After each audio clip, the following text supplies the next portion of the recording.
नमस्कार, KP news के Karnataka bulletin में आपका स्वागत है। मैं हूं अश्विनी आपके साथ। चलिए शुरू करते हैं आज की खबरों का सिलसिला। उससे पहले एक नजर आज के मुख्य समाचारों पर। अधिकारियों को बच्चों के अधिकार की सुरक्षा के लिए और अधिक तत्परता से काम करना चाहिए, शशिधर गोसांबे ने कहा। बीदर में रुक रुक के बारिश होने का सिलसिला जारी। कर्नाटका के सीएम सिद्धरामैया ने वक्फ बिल को लेकर एनडीए सरकार की आलोचना की, कहा यह अल्पसंख्यकों के खिलाफ है। आप मिस्टर क्लीन नहीं बल्कि मिस्टर करप्ट है, सीटी रवि ने सीएम सिद्धरामैया से कहा। मध्य प्रदेश के मुख्यमंत्री ने बेंगलुरु में एचएएल का दौरा किया।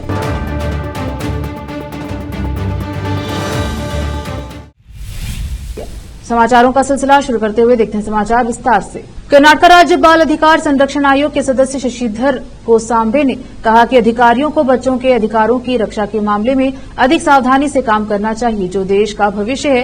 कर्नाटक राज्य बाल संरक्षण नीति 2016 और बच्चों से संबंधित कानूनों पर विभागों के जिला तालुका स्तर के अधिकारियों के लिए एक दिवसीय प्रशिक्षण कार्यक्रम का उद्घाटन किया। सतत विकास की पहचान करने वाले 17 संकेतकों में से एक 9 संकेतक शासन और बच्चों से संबंधित है, जो इस बात का प्रमाण है कि जो विकास बाल केंद्रित नहीं है उससे अधिक लाभ नहीं होता है। जो बच्चे देश का भविष्य हैं उन्हें केंद्र में रखना चाहिए। बच्चों को ऐसा वातावरण उपलब्ध कराना चाहिए जहां वे अपने बचपन का आनंद उठा सकें, तभी भारत का भविष्य और भी शानदार बन सकेगा। उन्होंने कहा कि बीदर जिले में बच्चों की स्थिति संतोषजनक नहीं है। यह बेहद चिंता का विषय है कि जिले में बड़ी संख्या में नाबालिग लड़कियां गर्भवती हैं। जिला आयुक्त शिल्पा शर्मा ने कहा कि हमारे बच्चों के अधिकारों, देश की संपत्ति की सुरक्षा के लिए जिला, तालुका और ग्राम स्तर पर समितियों को नियमित बैठक करनी चाहिए और यह सुनिश्चित करना चाहिए कि बच्चे अपने अधिकारों से वंचित न रहें। बाल मजदूरी, बाल विवाह, गरीबी के कारण स्कूल छोड़ना आदि गंभीर समस्या है, इसलिए सभी विभाग के अधिकारी बच्चों का ध्यान रखें। उन्होंने कहा कि बच्चों का बचपन सुनिश्चित किया जाए और शिक्षा, स्वास्थ्य समेत सभी सुविधाएं मुहैया कराई जाएं। बीदर जिले में जुलाई के अंतिम सप्ताह में लगातार बारिश हुई है, जिससे जनजीवन पर बहुत असर पड़ा था। अगस्त के शुरुआत से यह सिलसिला थमा हुआ था, लेकिन मंगलवार से फिर यह सिलसिला शुरू हुआ, लेकिन इस बार बारिश लगातार न होकर रुक रुक कर हो रही है। आज दोपहर में तेज बारिश होकर रुकी है। इस थोड़ी देर की बारिश ने शहर की गति को कुछ देरी के लिए रुका दिया। बारिश तो रुकी लेकिन आसमान में घने बादल छाए हुए हैं, जिससे अनुमान लगाया जा रहा है कि अधिक बारिश होगी। बारिश के कारण शहर में सड़कों का बुरा हाल है। पिछले दिनों हुई लगातार बारिश के कारण सड़कों में गड्ढे हो गए हैं, जो अब लोगों के लिए परेशानी का सबब बने हुए हैं। बारिश के कारण सड़कों पर पानी जमा होने से लोगों को चलने फिरने में कठिनाई हो रही है। बीदर जिले में पिछले 24 घंटों में 6.11 मिलीमीटर बारिश दर्ज की गई, जिसमें बीदर तालुके में सबसे अधिक 37.0 मिलीमीटर बारिश दर्ज की गई। रोकते हैं समाचारों का सिलसिला, लेते हैं छोटा सा ब्रेक।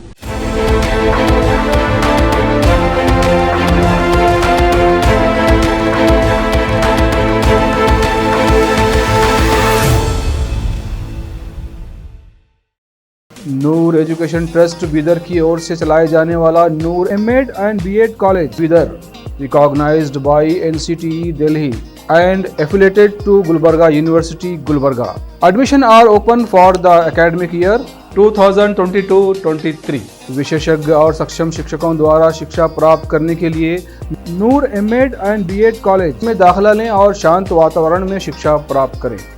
बीदर शहर में बेहतर शिक्षा का एकमात्र केंद्र Noor MEd and BEd college, Shahpur gate, Bidar. Phone numbers 9945283920, 8482221297। Break के बाद स्वागत है आपका, देखते हैं समाचार। कर्नाटक के मुख्यमंत्री सिद्धरामैया ने गुरुवार को वक्फ बोर्डों को नियंत्रित करने वाले कानून में संशोधन करने की एनडीए सरकार की योजना की आलोचना करते हुए कहा कि यह कदम दर्शाता है कि यह अल्पसंख्यकों के खिलाफ है।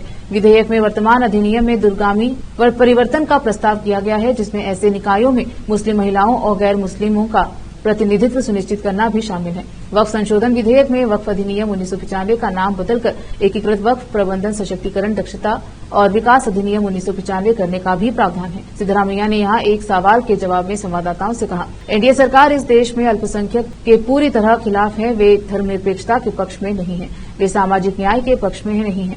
हम देश के लोगों से कहते रहे कि वे सांप्रदायिक पार्टियां हैं, वे जातिवादी हैं, इसलिए वे ऐसा कर रहे हैं। विधेयक को पेश किया जाने से पहले मंगलवार रात को लोकसभा सदस्यों के बीच प्रसारित किया गया। भाजपा नेता सीटी रवि ने कहा है कि भाजपा की पदयात्रा और उसकी सफलता को मिल रही भारी प्रतिक्रिया से कांग्रेस परेशान है, इसीलिए डर कर कांग्रेस नेता ब्लैकमेल करने की कोशिश कर रहे हैं। उन्होंने कहा कि मुख्यमंत्री सिद्धरामैया दावा करते हैं कि उनके 40 साल के राजनीतिक जीवन में उनकी छवि पर कोई दाग नहीं है। उन्होंने सवाल किया कि क्या मूडा वाल्मीकि निगम घोटाले, अर्कावती पुनर्निर्माण की 884 एकड़ भूमि की अधिसूचना रद्द करना जो केम्पन्ना रिपोर्ट में साबित हो चुका है, अल्पसंख्यक निगम में केटीटीपी, कर्नाटक सार्वजनिक खरीद में पारदर्शिता अधिनियम का उल्लंघन मुख्यमंत्री सिद्धरामैया और उनके प्रशासन के लिए काले धब्बे नहीं है क्या? उन्होंने आरोप लगाया कि सीएम में सच्चाई का सामना करने की हिम्मत नहीं है और इसीलिए वे भागने की कोशिश कर रहे हैं। आप मिस्टर क्लीन नहीं बल्कि मिस्टर करप्ट हैं। आप पलायनवादी हैं। सिद्धरामैया पर कोई दाग नहीं है बल्कि वे भ्रष्ट हैं। उन्हें साफ सुथरा सार्वजनिक जीवन कहां से मिला? आप भ्रष्टाचार को संरक्षण देते हैं और आप इसके लाभार्थी भी हैं।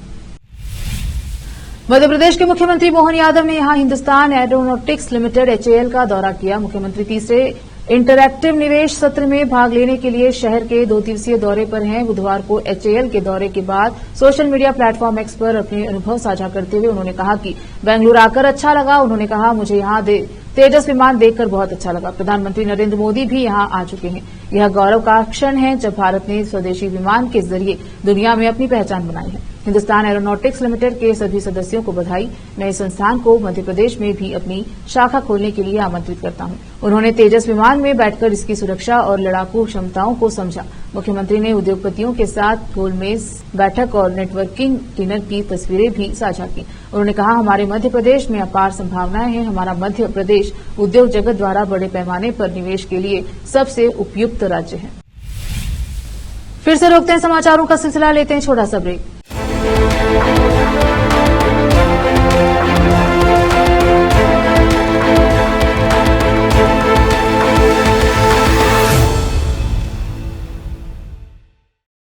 नूर एजुकेशन ट्रस्ट बीदर की ओर से चलाए जाने वाला Noor MEd and BEd college Bidar, recognised by NCTE Delhi and affiliated to Gulbarga University, Gulbarga. Admission are open for the academic year 2022-23.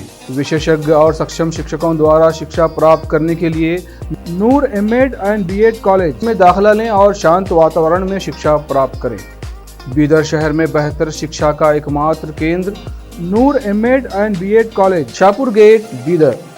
Phone numbers 9945283920, 8482221297। Break के बाद स्वागत है आपका, देखते हैं समाचार। केंद्रीय इस्पात एवं भारी उद्योग मंत्री एचडी कुमारस्वामी ने बुधवार को उप मुख्यमंत्री डीके शिव कुमार को सीडी और वीडियो बनाने के में विशेषज्ञ करार दिया। मांड्या के जय चामराजेंद्र गडियार सर्किल में जनता को संबोधित करते हुए जेडीएस के प्रदेश अध्यक्ष ने कहा कि शिव कुमार, जो कर्नाटक प्रदेश कांग्रेस कमेटी केपीसीसी के अध्यक्ष भी हैं, ने सीडी बनाने की आदत नहीं छोड़ी है। उन्होंने आलोचना करते हुए कहा कि उन्होंने मंगलवार को मांड्या में कांग्रेस जन आंदोलन रैली के दौरान मेरे पूर्व सीएम बीएस येदियुरप्पा और अन्य के पुराने वीडियो चलाए। कुमारस्वामी ने कहा कि अगर शिव कुमार इतने ही उत्सुक हैं तो उन्हें कांग्रेस नेताओं के खिलाफ सिद्धरामैया की पुरानी टिप्पणियों की भी जांच करनी चाहिए। उन्होंने कहा कि कांग्रेस कर्नाटक में स्वच्छ शासन का वादा करके सत्ता में आई थी, लेकिन अब वह भ्रष्टाचार में डूबी हुई है। उन्होंने सिद्धरामैया पर पिछड़ा समुदाय का कार्ड खेलने का भी आरोप लगाया। केंद्रीय मंत्री ने कहा कि वह मेकेदातु संतुलन जलाशय परियोजना को 5 मिनट में मंजूरी दिला सकते हैं, लेकिन कांग्रेस को तमिलनाडु में अपने सहयोगी डीएमके को मनाना चाहिए ताकि वह प्रधानमंत्री की मंजूरी ले सके। कुमारस्वामी ने कहा कि कावेरी जल ग्रहण क्षेत्र में प्रचुर वर्षा हुई है और सभी जलाशय लबालब भरे हुए हैं। इसके अलावा तमिलनाडु के मेट्टूर जलाशय में 140 टीएमसीएफटी पानी भरा चुका है। अतिरिक्त पानी समुद्र में जा रहा है। दुर्भाग्य से कावेरी का पानी मद्दूर, मालवल्ली और कुप्पा के अंतिम छोर के इलाकों तक नहीं पहुंच पाया। कुमारस्वामी ने कहा कि जब पूर्व प्रधानमंत्री एचडी देवेगौड़ा राज्यसभा में कावेरी जल विवाद उठाते हैं तो डीएमके सदस्य विरोध करते हैं, लेकिन एआईसीसी अध्यक्ष मल्लिकार्जुन खड़गे और कर्नाटक के सांसद उनका बचाव करने नहीं आते हैं। कर्नाटक के गृह मंत्री जी परमेश्वर ने एक पुलिस सब इंस्पेक्टर की पत्नी को 50 लाख रुपए की अनुग्रह राशि और सरकारी नौकरी देने की घोषणा की है, जिनकी 4 अगस्त को संदिग्ध परिस्थितियों में मृत्यु हो गई थी। परमेश्वर ने सीबीआई जांच से इनकार करते हुए कहा कि एसआई परशुराम की मौत के मामले में सीआईडी जांच की पर्याप्त है। यादगीर के कांग्रेस विधायक चन्ना रेड्डी तन्नूर और उनके बेटे पंपन्ना गौड़ा तन्नूर के खिलाफ परशुराम की पत्नी श्वेता एनवी की शिकायत पर मामला दर्ज किया गया है। श्वेता ने आरोप लगाया कि परशुराम की मौत के लिए वे जिम्मेदार हैं, क्योंकि उन्होंने कथित तौर पर उनके पति का तबादला उनकी पोस्टिंग मिलने के 7 महीने के भीतर ही करवा दिया था। उन्होंने रेड्डी और उनके बेटे पर आरोप लगाया कि अगर उनके पति उसी जगह बने रहना चाहते हैं तो वे उनसे 30 लाख रुपए की मांग कर रहे हैं। उन्होंने आरोप लगाया कि मांग के कारण परशुराम उदास हो गए और आत्महत्या कर ली। गृह मंत्री ने कोप्पल जिले के सोमनाल गांव में शोक संतप्त परिवार से मुलाकात की और उन्हें सांत्वना दी। मुख्यमंत्री सिद्धरामैया ने कहा है कि उन्हें विश्वास है कि राज्यपाल थावरचंद गहलोत मंत्रिपरिषद की सलाह पर अमल करेंगे और मैसूर शहरी विकास प्राधिकरण मूडा में कथित स्थल आवंटन घोटाले के संबंध में उनके खिलाफ अभियोजन की मंजूरी मांगने वाली याचिका को खारिज कर देंगे। मैसूर में मौजूद सिद्धरामैया ने कहा कि उन्हें राजभवन से कोई नया नोटिस नहीं मिला है। सीएम ने कहा कि राज्यपाल को मनाया जाएगा क्योंकि सब कुछ कानूनी है। सिद्धरामैया ने आगे दोहराया कि उन्होंने अपनी पत्नी के लिए वैकल्पिक स्थान पाने के लिए किसी को प्रभावित नहीं किया या अपने पद का दुरुपयोग नहीं किया है। राज्य सरकार ने राज्यपाल को मुख्यमंत्री को भेजे गए कारण बताओ नोटिस को असंवैधानिक बताते हुए वापस लेने की सलाह दी। सिद्धरामैया ने कहा कि पिछली भाजपा सरकार के दौरान उनकी पत्नी पार्वती को 2021 में उनके द्वारा प्रस्तुत किए गए आवेदन के आधार पर साइट आवंटित की गई थी। उन्होंने दावा किया कि अगर मुझे साइटें आवंटित करवानी होती तो मैं पद पर रहते हुए ही यह काम करवा लेता। हालांकि मेरी पत्नी ने 3.17 एकड़ भूमि अधिग्रहण के लिए साइटों के आवंटन की मांग करते हुए 2 आवेदन प्रस्तुत किए थे, लेकिन मैंने 2013 और 2018 के बीच सीएम रहते हुए